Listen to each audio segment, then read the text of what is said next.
আচ্ছা, সাবেকি বিয়েবাড়ি বলতে তোমরা কি বোঝো বলো তো? কনে তার মেকআপ আর্টিস্টকে বলছে, "দিদি আমাকে একটু সাবেকি করে সাজিয়ে দিও।" শুধু কি এটুকুই? আজকে আমি এমন এক বিয়েবাড়িতে চলে গেছিলাম যেটা আক্ষরিক অর্থেই সাবেকি। কেন বলছি জানতে হলে পুরো ভিডিওটা দেখতে হবে।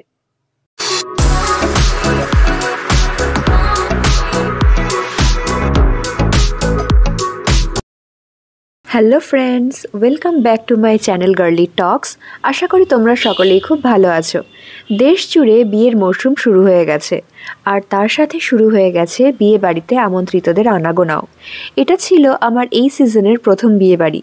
চলো রেডি হতে হতে তোমাদের সাথে শেয়ার করে নিই আজকে আমার সাবেকি বিয়েবাড়ির অভিজ্ঞতা।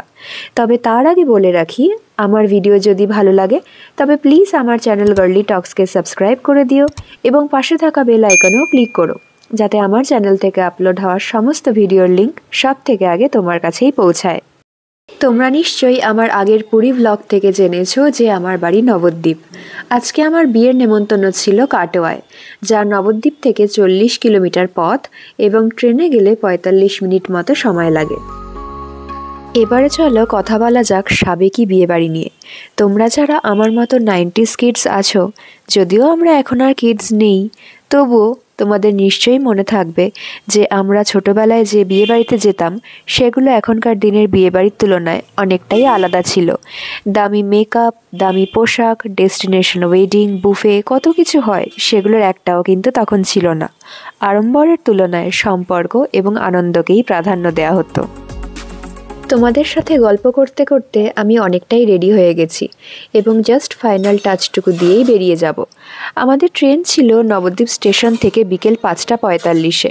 তোমরা হয়তো ভাবতে পারো যে এত বিকেলে আবার বিয়েবাড়িতে কেউ যায়? আসলে তোমাদের তো একটু আগেই বললাম, বিয়েবাড়িটা ছিল আমাদের এখান থেকে প্রায় 45 মিনিটের রাস্তা এবং আমরা যেহেতু ট্রেনে যাতায়াত করছিলাম সেহেতু ট্রেনের টাইম অনুযায়ী আমাদের যেতে আসতে হয়েছিল। বেশি দেরি করে বিয়েবাড়িতে গেলে আমাদের ফিরতে অনেকটাই রাত হয়ে যেত, তাই জন্য আমরা সন্ধেয় রেডি হয়ে বেরিয়ে পড়েছিলাম। আর এই যে আমার ফাইনাল লুক, আমাকে কেমন লাগছে তোমরা অবশ্যই কমেন্ট করে জানিও। রেডি হয়ে আমরা পৌঁছে গেছিলাম নবদ্বীপ স্টেশনে। আর প্রথম বিয়েবাড়ি বলে কথা, আমার তো খুব মজা লাগছিল। বিয়েবাড়ি যেতে কারই না ভালো লাগে বলো? তো নবদ্বীপ স্টেশনে পৌঁছে ট্রেনের জন্য টাইম ছিল প্রায় 15 মিনিট মতো। আমি একটু শুটিং করে নিচ্ছিলাম। আজকের বিয়েবাড়িতে আমি, মা, বাবা এই তিনজনই গিয়েছিলাম।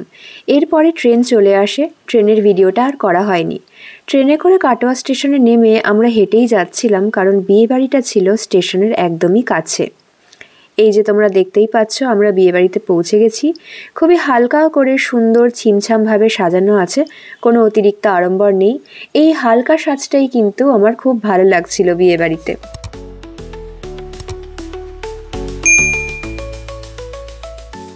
এবারে তোমাদের বলি এই বিয়েবাড়িটা কেন সাবেকি। কনের গলায় দেখতে পাচ্ছ রজনীগন্ধার মালা। আজকাল কিন্তু প্রায় সবাই গোলাপের মালাই ব্যবহার করে, রজনীগন্ধার চল উঠেই গেছে। গিফট দেওয়া পর্ব শেষ করে আমি নিয়ে নিয়েছিলাম পাকোড়া। এটা ছিল ভেজ পকোড়া, আর বিয়েবাড়ির পকোড়ার স্বাদ কিন্তু আলাদাই হয়।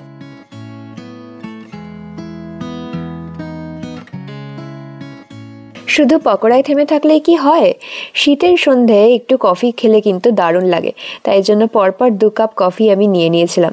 আর সত্যি বলতে মেশিনের কফি বানানো কিন্তু আমার খুব ভালো লাগে, কি সুন্দর ব্লেন্ড হয়। এরপরে দেখছিলাম কোণে বিভিন্ন ছবি টবি তুলছে। আমার স্টার্টার পর্ব শেষ করে আমি এক কোণে চুপচাপ বসেছিলাম।